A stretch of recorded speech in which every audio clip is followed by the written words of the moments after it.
What's going on, everybody? This is Sai from Forge Physio. Today we're going to go over a quad stretch. So I'm just using this guy next to me as an opportunity to balance, because a lot of times I see people trying to do this in like an open floor with not holding on to anything, and the limiting factor is typically their balance, and they don't end up getting a good stretch onto their quads. So what we're doing here is we are trying to lengthen the tissue on the front side of my knee, and I'm trying to work my hip back into extension, because one of the quad muscles crosses my knee joint and my hip joint, and that's kind of the emphasis of this particular stretch. So oftentimes we'll have clients bring their knee in front of their body. So if you're looking at me from the side, my knee's in the front.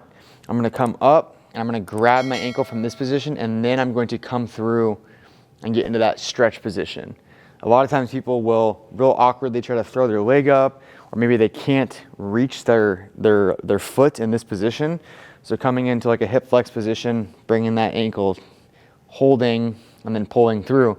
And maybe you have to start by keeping your knee in front of your hip. And that's okay for now, because the ultimate goal is that we're trying to get you upright without arching your back, nice and tall. And then if you're looking at me from the front, my knee is under my hip. So my knee's not way out to the side, and then my ankle's not rotated in.